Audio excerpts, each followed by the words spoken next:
Hello मेरे प्यारे बच्चों, स्वागत है आप सभी लोगों का आज का हमारे एक नए वीडियो में।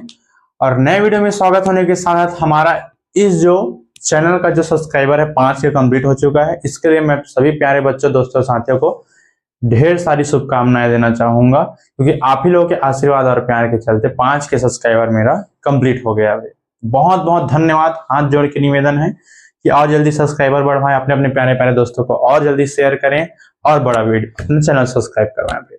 ठीक, तो आज हम लोग पढ़ने वाले हैं इसी अध्याय का नहीं मतलब 12वीं रसायन का हेलो एल्केन हेलो एरिन में से ही आज हम लोग पढ़ने वाले हैं हेलो एरिन का रासायनिक गुणधर्म। और रासायनिक गुणधर्म के साथ साथ उसमें आज हम लोग पहला पढ़ने वाले हैं हेलो एरिन का अनुनादी संरचना। अगर आप लोगों ने पिछला वीडियो नहीं देखे हैं भाई, तो मैं तो यही रिक्वेस्ट करूंगा बच्चों से कि जाइए एक बार पिछला वीडियो भी देखिए। और अगर किसी भी प्रकार का समस्या होगा तो कमेंट में जरूर बताना कि सर हमको ये टॉपिक भी चाहिए, ये टॉपिक समझ में नहीं आया भाई। ठीक, तो हम डायरेक्ट पढ़ने वाले हैं हेलो एरिन का रासायनिक गुणधर्म। इसका भौतिक गुणधर्म पुस्तक में है भाई, छोटा छोटा, इसलिए उसको नहीं बता रहा हूं भाई। ठीक, उसका एक अलग से मैं नोट्स के रूप में उसको दे दूंगा। तो पढ़ना प्रारंभ करते हैं अनुनादी संरचना। तो देखो, हम सबको पता है 11वीं से अनुनादी संरचना का परिभाषा भाई कि क्या बोलता है कि किसी भी यौगिक के एक संरचना के द्वारा हम उस यौगिक के समस्त गुणों की व्याख्या नहीं कर सकते भाई। ये हमारा अनुनादी बोलता है कि नहीं। तो उसी प्रकार से हमारा हेलो एरिल है। कौन? देखो, हेलो और ये एरिल कहने मतलब ये हमारा हेलो एरिल है भाई। ये देखो, यहां पर एक गोला नहीं बनाएंगे भाई, इस प्रकार से ये हमारा हो गया भाई हेलो एरिल। होगा कि नहीं? तो जो हमारा हेलो एरिल है इसकी संरचना भिन्न भिन्न रहेगा भाई। जैसे कि बेंजीन की अलग अलग संरचना होती है, उसी प्रकार से हेलो एरिल की भी संरचना भिन्न भिन्न रहेगा, जिसे ही हम लोग प्यार से बोलेंगे यहाँ पर भी अनुनादी संरचना। तो पेपर में आता ही आता है, ऐसा नहीं कि नहीं आता भाई। तो हल्का सा थोड़ा दिमाग को इधर ही रखेंगे भैया, हर तरफ नहीं रखेंगे। हल्का सा कहने मतलब दिमाग को पूर्ण रूप से इधर ही रखेंगे भाई। इधर उधर अगर क्षतिग्रस्त किए मतलब ये भी क्षतिग्रस्त हो गया। क्षतिग्रस्त कहने मतलब क्षति बोलते हैं, छिदिर बिदिर। ठीक, तो कहने मतलब अनुनादी संरचना फिर होगा क्या भाई? जैसे कि हमारा मान लेते हैं फर्स्ट संरचना है। अब देखो भाई, सेकेंड संरचना में क्या होगा। सेकेंड संरचना समझने से पहले आप लोग ये समझ लीजिए भाई, जैसे कि हमारा हेलोजन हो गया, तो हेलोजन में जो हमारा अंतिम जो पर, जैसे कि बाय द अपना क्लोरीन ले लेते हैं भाई। क्लोरीन का परमाणु क्रमांक 17 होता है सर, 2, 8 और इसका 7 इलेक्ट्रॉनिक विन्यास होता है कि नहीं। अगर हम इसके इलेक्ट्रॉनिक विन्यास को अगर हम लुईस संरचना के आधार पर डालेंगे तो कितना हो जाता है भाई? 7 है अंतिम कक्षक में, तो ये 6 और 1 हो जाता है सर, 7 हो जाता है। होगा कि नहीं बताओ? कहने मतलब ये मैंने अभी क्या बनाया भाई? लुईस संरचना फिर बिंदु संरचना। अब देखो इसके एकदम डीपली में बताओ सर मत बोलना, क्योंकि 12वीं क्लास के बच्चे हो। ठीक, कि जने कॉलेज के बच्चे देख रहे होंगे तो लुईस संरचना के बारे में सबको पता है कि कोई भी परमाणु होता है उसका जो अंतिम कक्षक में जो इलेक्ट्रॉन होते हैं उसी को परमाणु के संकेत के चारों तरफ बिंदु के रूप में दर्शाया जाता है, जिसे हम लोग लुईस संरचना कहते हैं। अब दर्शाए हैं तो देखो 1, 2, 3, 4, 5, 6, 7 इलेक्ट्रॉन है। तो उसी प्रकार से यहाँ पर भी क्या आ जाता है भाई? हमारे वर्ग 17 में सभी परमाणु के बाह्यतम कक्षक में कितने इलेक्ट्रॉन जाते हैं सर? 7 इलेक्ट्रॉन जाते हैं। तो जो 1 इलेक्ट्रॉन है यहाँ के कार्बन के साथ हमने बॉन्ड का निर्माण कर लिया। ठीक, इसमें कोई दिक्कत नहीं है भाई। अब इसको मिटा देते हैं, इसका काम खत्म हो गया। ठीक, अब उसके बाद क्या होता है, जैसे कि इसमें होता है क्या है भाई कि जो हमारा इलेक्ट्रॉन जो होता है वो गोल घूमता है भाई। गोल घूमता कहने मतलब भिन्न भिन्न संरचना का निर्माण करता है। जैसे कि पहला संरचना ये हो गया। देखो सेकंड में क्या होता है कि ये जो 2 इलेक्ट्रॉन होते हैं, अब देखो ये भी याद रखना कि इसमें सर घूमेंगे कहाँ कहाँ पास। अब देखो घूमने के लिए तो सर पूरा ब्रह्मांड है, लेकिन यहाँ पर बेंजीन में घूमेंगे कहाँ पास?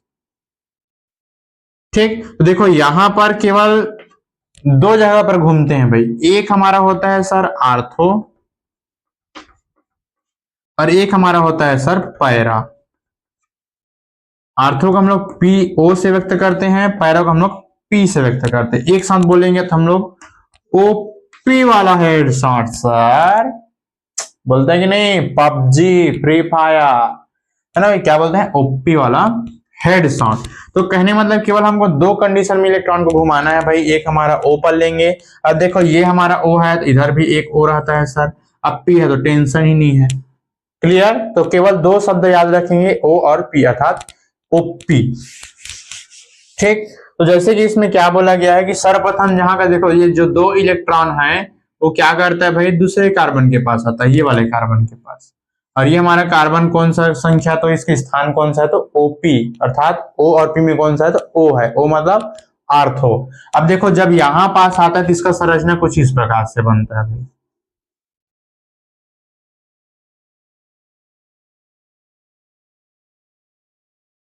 ये अब देखो जो यहां का जो 2 इलेक्ट्रॉन आता है वो यहां पर ऐसे 2 इलेक्ट्रॉन आ गया, आया कि नहीं। अब सबको पता है सर जब इलेक्ट्रॉन आता है कितने इलेक्ट्रॉन आएगा, 2। तो यहां पर देखो कार्बन अपना संयोजकता के साथ बैठा है, लेकिन जब यहां पर 2 बॉन्ड रखेंगे तो नहीं बैठ पाएगा, इसलिए यहाँ का जो बॉन्ड होता है ऊपर चला जाता है भाई, ऊपर चला जाता है तो यहाँ पर द्विआवन हो जाता है सर। अब देखो हमारा जो हैलोजन भैया इलेक्ट्रॉन को बाहर भेजा है, भेज रहा है कि नहीं। अब जब भेज रहा है तो ये जब कोई भी परमाणु इलेक्ट्रॉन का दान करता है उसके ऊपर कौन सा आवेश चढ़ता है, धन आवेश चढ़ता है। कौन सा आवेश, धन आवेश। अब जो इलेक्ट्रॉन को ग्रहण करते हैं उसके ऊपर कौन सा आवेश चढ़ता है, ऋण आवेश। तो आप लोगों को कुछ इस प्रकार से दिखाई दे रहा होगा भाई, ऐसे है ना भाई। तो ये जो डंडी दिखाई दे रहा है ये ऋण आवेश को दर्शा रहा है, और जो गोला गोला दोस्तों दिखाई दे रहा है या युग्म इलेक्ट्रॉन को दर्शा रहा है। किसको दर्शा रहा है, युग्म इलेक्ट्रॉन को।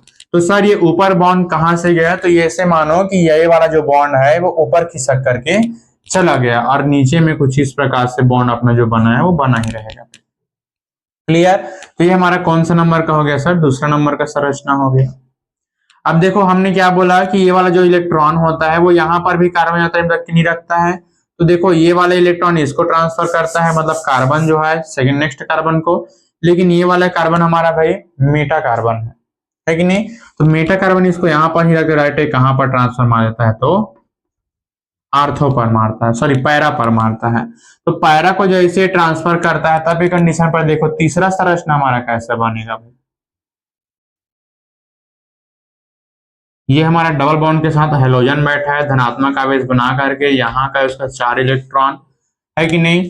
तो यहाँ का जो हमारा बॉन्ड होता है, जो यहाँ पर इलेक्ट्रॉन आता है, तो यहाँ पर 2 इलेक्ट्रॉन ऐसे आ गया सर, और यहाँ पर आवेश आ गया, है ना भाई। तो यहाँ का जो बॉन्ड होता है ऊपर चढ़ जाता है भाई, यहाँ का जो बॉन्ड कहाँ चढ़ जाता है, ऊपर चढ़ जाता है, और यहाँ पर तो ऑलरेडी पहले से ही है कि नहीं। तब के कंडीशन पर फिर क्या हो गया कि यहाँ से इलेक्ट्रॉन डायरेक्ट कहाँ चला आया सर, पैरा पर आ गया भाई। तो ये हमारा कौन सा नंबर का संरचना हो गया सर, तीसरे नंबर का संरचना हो गया। अब देखो भाई चौथे नंबर के संरचना में क्या होता है भाई कि जो हमारा देखो इसको मिटा देते हैं तो क्या हो गया कि यहाँ का जो कार्बन है वो इलेक्ट्रॉन को यहाँ ट्रांसफर मारेगा, लेकिन ये रखता नहीं है, इसलिए कहाँ चला जाता है, ऊपर में चला जाता है भाई। और जब ऊपर में चला जाएगा तो क्या हो जाता है भाई, ध्यान देंगे कि जो हमारा यहाँ का जो आर्थो भैया होते हैं वो इलेक्ट्रॉन को रखते हैं, कहने मतलब ये इलेक्ट्रॉन को रख लिए ऐसे, लेकिन यहाँ का जो बॉन्ड होता है चुपचाप बैठा रहता है भाई, क्योंकि ये आगे तो जा नहीं सकता है, इसलिए जो पहले जो इलेक्ट्रॉन ऊपर चढ़ा था वो नीचे आ जाता है भाई। नीचे कहने मतलब ऐसे, और ये ऐसे, और ये डबल बॉन्ड, और ये एक सा इसके ऊपर है धन आवेश, और यहाँ पर एक 4 इलेक्ट्रॉन का 4 इलेक्ट्रॉन। तो ये कौन सा संरचना हो गया सर, हमारा चौथा संरचना हो गया। हुआ कि नहीं। अब देखो फिर क्या हो जाता है भाई, जैसे ये आता है, अब देखो यहाँ का कार्बन भी इलेक्ट्रॉन को नहीं रखता है, तो यहाँ का कार्बन इलेक्ट्रॉन को कहां भेज देता है भाई, यथावत हेलोजन को दे देता है। किसको देता है, हेलोजन को। और जब हेलोजन को इलेक्ट्रॉन को वह देता है तो जो हमारे हेलोजन भैया के पास जो इलेक्ट्रॉन है, देखो डबल बॉन्ड ये बना करके बैठा है, ये वाले पुनः इसको दे देता है। तो जब इसको देता है तो इलेक्ट्रॉन जब इसके ऊपर जो हमारा कितना था भाई, एक प्लस आवेश चढ़ा था, वो प्लस आवेश गायब हो जाता है और अपना यथास्थानीय सिंगल बॉन्ड में आ जाता है, और यहाँ पास से डबल बॉन्ड, अरे डबल बॉन्ड, अरे डबल बॉन्ड, अर्थात ये कौन सा संरचना बन गया हमारा, पांचवा। देखो पांचवा और पहला का संरचना सेम टू सेम, हालांकि आकार हल्का सा छोटा बड़ा हो गया भाई, है कि नहीं। तो यही था हमारा अनुनादी संरचना। क्या था भाई, यही हमारा अनुनादी संरचना था, है कि नहीं। देखो ध्यान से देखेंगे क्या हुआ, पहले में पहले नॉर्मल था, तो जो हमारा हाइड्रोजन भैया के पास जो इलेक्ट्रॉन था वो कौन से कार्बन को दिए, था हमारे आर्थो कार्बन को दिया। आर्थो कार्बन के पास ऋणावेश चढ़ गया, तो आर्थो कार्बन ने फिर इसको ट्रांसफर किया मेटा, तो मेटा घनत्व इसका क्या नहीं कर पाता भाई, ग्रहण नहीं कर पाता है, मतलब ज्यादा टाइम तक के, इसलिए क्या कर देता है भाई, नेक्स्ट पैरा को यहाँ पर देखो, इसलिए यहाँ पर यहाँ पास आ गया, यहां से फिर इलेक्ट्रॉन को किसको देता है, पूरा मेटा को, तो मेटा ग्रहण नहीं करता है। देखो बॉन्ड का भी स्थानांतरण हो रहा है ना, ऐसा नहीं कि बॉन्ड का नहीं हो रहा है भाई। यहाँ को इलेक्ट्रॉन को दिया गया, देखो तो बॉन्ड ऊपर चढ़ गया, यहाँ से इलेक्ट्रॉन यहाँ आया तो बॉन्ड यहाँ चढ़ गया, फिर ये वाला इलेक्ट्रॉन यहाँ गया तो अपना बॉन्ड वापस आ गया, लेकिन ये वाला बॉन्ड नहीं खिसका है भाई। ठीक, तो फिर चौथा के बाद फिर पांचवा में क्या हो गया भाई, अपना जो हमारा आर्थो कार्बन था उसने फिर से हेलोजन को उसके इलेक्ट्रॉन वापस कर दिया, और फिर यही प्रक्रिया कंटिन्यू चलता रहता। देखो जैसे ही इलेक्ट्रॉन को वापस किया, जो प्लस था वो हट गया और जो माइनस था वो भी हट गया, और यहाँ पर धन और ये अपने डबल डबल बॉन्ड बना करके आराम से लोग बैठ गए भाई। तो कहने मतलब ये होता है हमारा अनुनादित संरचना, और फिर यही प्रक्रिया देखो लगातार चलता रहता है ऐसे, फिर यही बनेगा, ऐसे ऐसे ऐसे बनते बनते फिर ऐसे गोल गोल गोल गोल घूमता रहता है भाई। ठीक, तो ये क्या था भाई हमारा ARX की अनुनादित संरचना, जो कि बहुत इंपॉर्टेंट है, पेपर में आने का चांस इसका बना रहता है, ज्यादा नंबर में नहीं आता है, इसका थ्योरिकल लिखना नहीं पड़ता है, ध्यान देंगे, केवल और केवल इसका ऐसी संरचना बनाना पड़ता है, उसका फिर ये कंप्लीट है। ठीक, तो एक बार दो बार आराम से वीडियो को देखिए, ऑटोमेटिक समझ आ जाएगा, बना करके देखिए, नोट्स बनाइए, एक बार दो बार रफ कॉपी में बना बना करके देखिए, क्लियर हो जाता है। तो देर नहीं करते हैं, नोट्स बनाओ, स्क्रीनशॉट लो, जल्दी करो भाई। ठीक, 1 2 3 बस। मैं तो यही आशा करूंगा कि मेरे प्यारे बच्चों को आज का जो हमारा अनुनादित संरचना है जरूर समझ में आया होगा, और समझ में आने के साथ आप लोगों ने इसका नोट्स जरूर बना लिया होंगे।